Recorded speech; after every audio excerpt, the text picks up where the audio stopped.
Good evening मेरे प्यारे प्यारे दोस्तों। तो आपका मेरे चैनल में स्वागत है। तो आज के ब्लॉग की शुरुआत हो रही है तिल के लड्डू से। वैसे भी ठंड बहुत ज़्यादा है और ठंड में तिल के लड्डू खाने में मज़ा तो है ही और संग में बहुत ही पौष्टिक होते हैं। तो मेरी मम्मी बचपन जब हम लोग मतलब बचपन क्या, जब हम लोग शादी से पहले मेरी मम्मी ये तिल के लड्डू बनाती रहती थी। लेकिन हमने इसमें थोड़ा सा अपना दिमाग लगा दिया, जिसकी वजह से जो तिल के लड्डू का जो ओरिजिनल टेस्ट है ना, वो थोड़ा बिगड़ गया। हमने ना यूट्यूब वाली रेसिपी लगा दी। लेकिन सच मानो, जो हमारी मम्मी और दादी लोग खाना बनाती थी, जो रेसिपी होती थी ना, वही रेसिपी फॉलो करनी चाहिए। हमने क्या किया कि जो यूट्यूब पे देखा, और यूट्यूब पे ना बड़ी इजी सी रेसिपी दे रहे थे, हमने उसी के अकॉर्डिंग लड्डू बना दिया। तो यार सच मानो, टेस्ट वो नहीं आया जो सोच के हमने ये लड्डू बनाए थे। अच्छा, ये जो छोटी इलायची ना हल्की सी मिहास सी रही थी, तो हमने सोचा चलो तिल भूंज रहे हैं, इसी में डाल देंगे तो ये भी थोड़ी सी कुरकुरी हो जाएंगी, तो अच्छे से पिस जाएंगी, क्योंकि ये तिल पीसना ही है। जो तिल के लड्डू बनाती थी मम्मी हमारी, तो पहले बनाती थी ना, तिल भुनवा लेती थी। भुनवाने के बाद जो खल्लड़ मुसर नहीं आते थे लोहे के, उसमें कुटवाती थी, और कुटवाने के बाद बनाती थी। इतने टेस्टी लड्डू बनते थे वो। जो टेस्ट हमने सोच के लड्डू बनाया था ना, वो सक्सेस नहीं हुआ। वैसे तो आप मिक्सी में पीस लोगे तो भी अच्छा स्वाद आएगा, लेकिन हमने क्या किया ना, जलाव नहीं बनाया चीनी का। तो उसकी वजह से मेरे लड्डू ना अच्छे बने तो नो डाउट, पर उतने अच्छे नहीं बने थे जितने अच्छे कि मम्मी बनाती थी। अच्छा, मम्मी को जब मेरे व्लॉग देखेंगी ना, और उनको पता चलेगा कि प्राप्ति ने अपनी रेसिपी हल्की सी डाल दी, तब बोलेंगी अच्छा, तो तुम हमको फ़ोन करके बोल रही थी मम्मी उतने अच्छे लड्डू नहीं बने जितने अच्छे आप बनाती थी, इसलिए क्योंकि तुमने अपनी रेसिपी उसमें घुसा दी। लेकिन मम्मी को कौन बताए कि मम्मी, हमने थोड़ा सा ना यूट्यूब पे भी सर्च किया था लड्डू की रेसिपी, और वो थोड़ा इजी बता रहा था, तो इजी हमने करने के लिए हमने वो रेसिपी कर ली। लेकिन अब जब नेक्स्ट टाइम बनाएंगे ना, तो बिल्कुल सेम वैसे बनाएंगे जैसे मेरी मम्मी बनाया करती थी। अच्छा, जब जल्दी का काम होता है ना, तो डिब्बे मतलब जो करने चलो वो ही काम इजी नहीं होता। मतलब डब्बे में चीनी ख़त्म हो चुकी थी, तो हमने सोचा चलो चीनी भी उसमें फिल कर देते हैं, डब्बे में चाय चीनी की पत्ती के, और एक कटोरी अलग से निकाल लेंगे उसमें लड्डू में डालने के लिए। अब इसी से नहीं लेंगे, नहीं वरना कुछ दिनों में फिर ये डब्बा खाली हो जाएगा। हालांकि मेरा डब्बा उतनी जल्दी खाली नहीं होता है, क्योंकि गेस्ट आए उनके लिए चाय कॉफ़ी, यहाँ पर जो भी चाय कॉफ़ी पीता है वो बिना चीनी की या कम चीनी की। हम ही 1 चम्मच चीनी लेते। मेरी हाउस हेल्पर भी अब चीनी लेना बंद कर दी है। तो बस ये बड़े वाले डब्बे में हमने चीनी का जो बच गई थी ना, वो पैकेट रखा। और देखिए, जो सरकारी घर होता है ना, तो उनको इसी तरह से पर्दे पर्दे से ढक वक के काम चलाना पड़ता है। पर ठीक है, हम खुश हैं इससे, क्योंकि यहाँ का व्यू बहुत बहुत बहुत ज़्यादा अच्छा है। अच्छा, आप लोगों ने हमेशा देखा होगा कि हम जब भी कोई चीज़ कोई काम करते हैं ना, तो हाथ के हाथ चीज़ें उठा के अपनी जगह पर रख देते हैं। इसी से तो मेरा किचन साफ़ और नीट एंड क्लीन रहता है। मेरी जो अड़ोस पड़ोस की भाभी लोग आती हैं ना, तो वो लोग बोलती प्राप्ति तुम्हारा घर कितना साफ़ रहता है, कितना ऑर्गेनाइज रहता है। तो इसी वजह से रहता है, क्योंकि चीज़ें हम अच्छे से उठा के रखते रहते हैं। अच्छा, तो अब हम अपने लड्डू की रेसिपी बताते हैं। जो खोया तो हमने करके 1-2 दिन पहले ही रख लिए थे, लेकिन खोया ना एकदम टाइट हो गया था। तो उसमें 2 चम्मच घी डाले और थोड़ा सा दूध डाल के उसको ढीला किए, और आपने देखा होगा चीनी का बुरादा हमने इसी खोए में डाल दिया। जबकि हमको करना क्या था, चीनी का पहले जलाव बनाना था, फिर ऐसे करना था, तो उसका टेस्ट अलग आता। लेकिन हमने काम कम पड़े, इसलिए एक में ही मिला दिए। लेकिन जब हम नेक्स्ट टाइम बनाएंगे ना, तो उसी तरह से बनाएंगे, जलाव वाला। फिर बस नीचे उतारे खोया, और गरम था भी खोया, क्योंकि काफ़ी टाइम लगा था ना, धीमी धीमी आंच में हमने पहले बूरा भी आपस में घुल गया, सब चीज़ें घुलने में टाइम लगा था। फिर धीरे धीरे उसको अच्छे से मिक्स कर लेंगे, क्योंकि ऐसा ना हो कि कहीं चीनी ज़्यादा हो जाए और कहीं चीनी कम हो जाए। बड़ा याद आ रहा है, मेरे गांव में जब चन्नी की अम्मा हुआ करती थी ना, तो वो ये सब काम करती थी। बेसिकली मेरी मम्मी उन्हीं से सारा, मतलब वही लड्डू बनाना, सब्जी काटना, सब वही करती थी। तो बड़ी याद आती है उनकी। तो बस सारा अच्छे से मिक्सचर मिक्स कर लिए थे।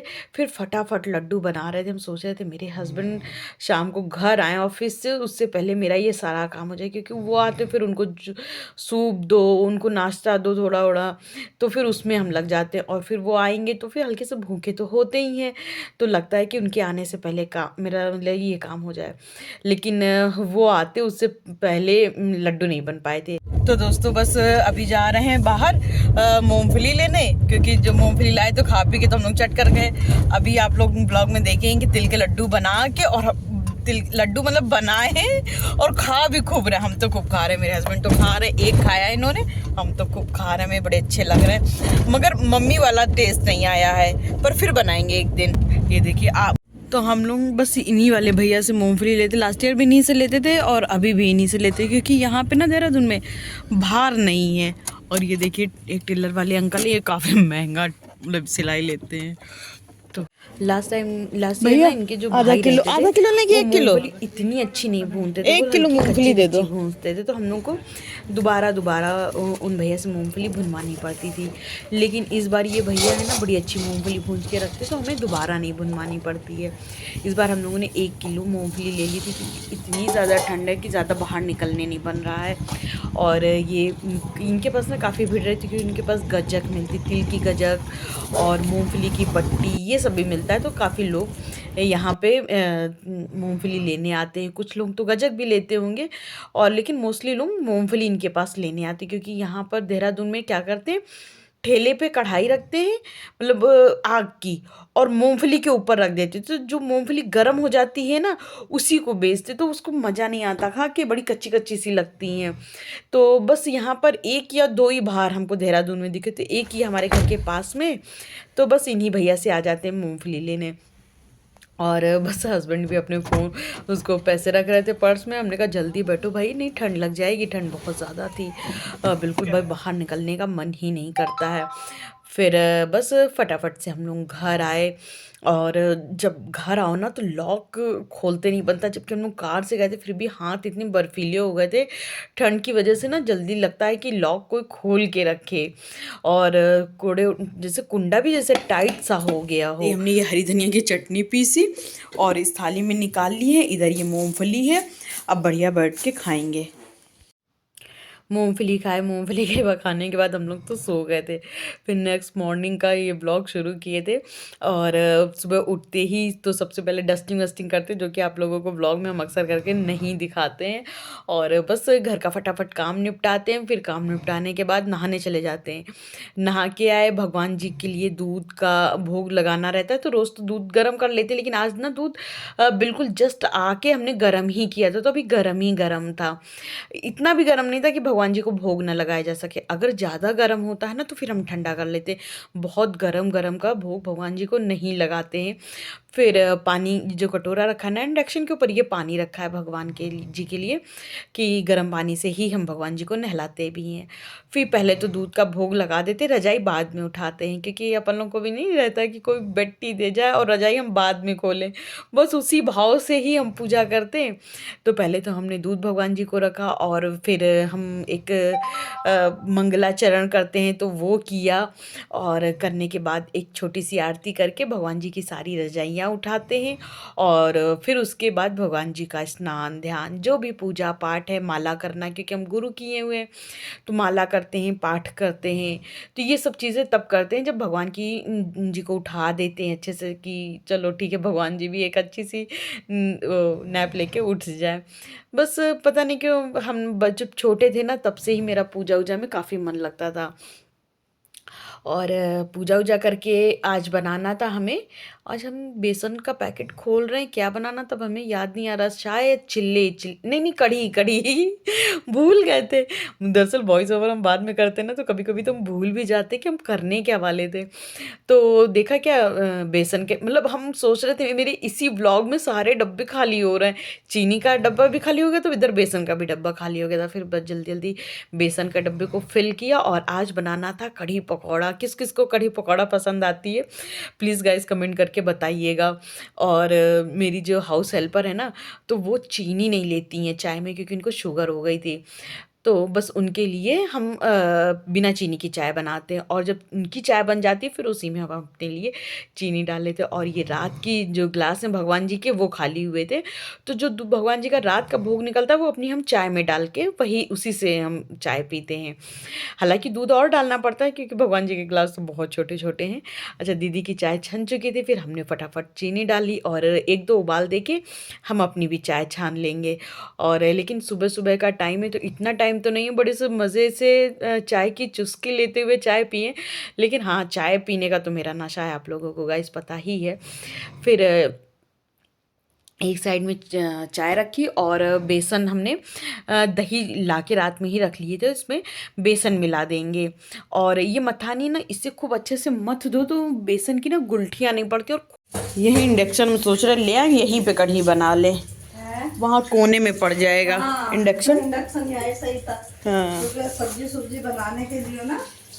हाँ, पोछे ले रहे हैं।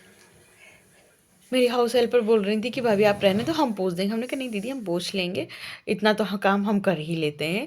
फिर फटाफट इंडक्शन को भी यहाँ ले आए क्योंकि हम थोड़ा जूठन अनूठन मानते हैं ना। तो हमने सोचा चलो वहाँ से यहाँ ले आते हैं तो कम जूठन और अनूठन का चक्कर रहेगा, वरना वहाँ पे भी पोंछो यहाँ पे भी पोंछो। तो एक तरफ तो हमने कढ़ी चढ़ा दी थी इंडक्शन पर और गैस पे बनाने लगे थे बाकी खाना। और जब कढ़ी में उबाल आएगा, या कढ़ी को बड़ा देखना पड़ता है। बड़ी कढ़ी खाने में जितनी अच्छी लगती है थोड़ा ट्रिकी भी होती है, क्योंकि अगर कढ़ी को शुरू शुरू में आपने लगातार नहीं चलाया फिर कढ़ी फट जाती है, और फटी कढ़ी ना अच्छी नहीं लगती है। और ये देखिए हम मेरी थोड़ी सी नज़र हटी और इधर कढ़ी में उबाल ही आने लगा था। जब आई मतलब मेरी नज़र आई कढ़ी पे, हमने कहा अरे बाप रे कढ़ी पे तो उबाल आ रहा। इंडक्शन हमने बंद कर दिया था, लेकिन कढ़ी में एक बार उबाल अगर ऊपर बढ़ गया ना फिर बिना उबले कढ़ी नहीं मानती। फिर हमने फटाफट इंडक्शन बंद किया और खूब अच्छे से कढ़ी इंडक्शन साफ़ किया। जो पतीला गंदा हो गया तो उसको भी साफ़ किया। हमको नहीं अच्छा लगता कि गंदगी में खाना बनाते रहो। अगर चीज़ें उबल गई ना तो पहले हम साफ़ करते हैं और उसके बाद बनाना शुरू करते हैं। हमें लगता नहीं पहले साफ़ करो पहले साफ़ करो। खैर फिर एक तरफ हमने कढ़ी धीमी आंच में पकने के लिए रख दी थी, क्योंकि 3-4 उबाल आ चुके थे ना। फिर उसके बाद कढ़ी नहीं देखना पड़ता, फिर धीमी धीमी आंच में पकते रहती है, बस बीच बीच में चला दो। और इधर हमने प्याज आज काटे और आज बनने वाली थी भिंडी की सब्जी। मेरे हस्बैंड को ना भिंडी की सब्जी खाने का मन था, पता नहीं क्यों वो भिंडी ले तो आते इतना शौक से, आजकल वो भी नहीं खा रहे और हम तो बिल्कुल भी नहीं खा रहे। मेरा चीखने का भी मन नहीं करता, क्योंकि क्या होता है ना ठंड में आप इतना भिंडी खा लेते हो फिर उसके बाद भिंडी हमसे नहीं खवाती है। अच्छा, जब से अलका ने हमें ये दिया है ये बेचारा सोचता होगा जो ये कटर है कि हम किसके हाथों में पड़ गए हैं भाई, इससे बचाओ हमें। क्योंकि इसमें आलू प्याज, देखिए आलू भी कट रही है, इसमें आलू प्याज जुकिनी लौकी हम लोग हर एक चीज़ काट रहे हैं, कुछ भी ऐसा नहीं छोड़ रहे हैं। जब से ये आया है ना उस दिन से हमने चाकू उठाना ही बंद कर दिया, बस इसी कटर में काट रहे हैं। हमको तो लगता है हम कटिंग चॉपिंग करना ही भूल जाएंगे। बस छिकला उतारते हैं, बाकी तो सारा काम इसी चॉपर में ही हो रहा है।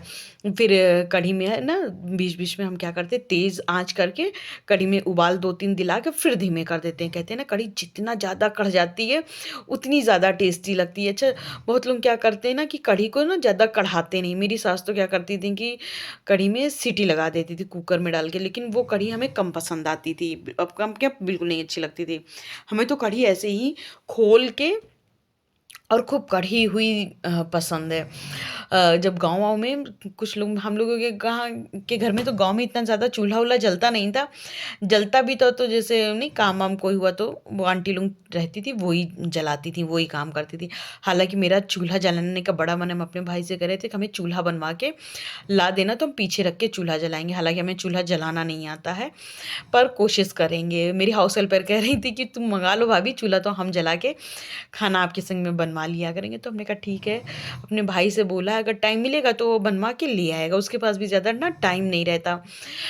तो बस इधर ना पकौड़े निकालने लगे थे। अच्छा, पकौड़ी बने और कढ़ी की और खाई ना जाए ऐसा तो नहीं हो सकता है। हमें तो कढ़ी वाली पकौड़ी खाने में बड़ा मज़ा आता है, लेकिन ना हमको तो अकेले ही खानी पड़ती है, क्योंकि इस टाइम पे मेरे हस्बैंड रहते हैं ऑफ़िस में और घर में कोई और है ही नहीं, हम अकेले ही हैं। तो फिर हमको अकेली खानी पड़ती है इसलिए, लेकिन खा लेते हैं। हमें कढ़ी वाली पकौड़ी खाना अच्छा लगता है। अलका जो पकौड़ी बनाती है यार वो हमें बड़ी अच्छी लगती है, तो हम रोज़ सोचते हैं जब भी अलका आएगी तो उससे कहेंगे पकौड़ियाँ बनाओ, वो पकौड़ी बहुत अच्छी बनाती है। फिर तब तक में मेरे हस्बैंड भी आ गए थे। तो हमने कहा कि चलो, क्योंकि हम बीच में और भी काम करने लगे, प्लेट ऐसे ही रखी रही, मेरी पकौड़ियाँ भी ठंडी हो गई। फिर ओवन में डाल के हमने पकौड़ी थोड़ी सी गर्म करी और हस्बैंड से कहा कि चलिए आप भी बैठ के मेरे संग में पकौड़ी खाओ, क्योंकि अकेले ना मेरे पकौड़ी खाने का मन नहीं करता। अकेले तो यार किसी का कुछ भी खाने का मन नहीं करता। फिर हस्बैंड ना ऑफिस में किसी से बात करने लगे, ऑफिस से फ़ोन आ गया था इधर हमने जो भी पकौड़ी बनाई थी उसको फटाफट से कढ़ी में डाल दिया। हम ना पकौड़ी साथ में नहीं डालते, जब कढ़ी अच्छे से खूब धीमी-धीमी आँच में कढ़-कढ़ के एकदम कढ़ जाती, गाढ़ी हो जाती, फिर उसमें पकौड़ी डाल के गैस बंद कर देते हैं और बंद करके ढक के रख देते हैं। अच्छा, फिर इधर हमने जो कढ़ी को है खूब अच्छे से चलाया और खुद ही बड़े निहार रहे थे, हाय रे! कढ़ी कितनी अच्छी लग रही है। और सच में यार आज की कढ़ी बनी भी बड़ी अच्छी थी। कढ़ी को जितना कढ़ जाए ना उतनी अच्छी लग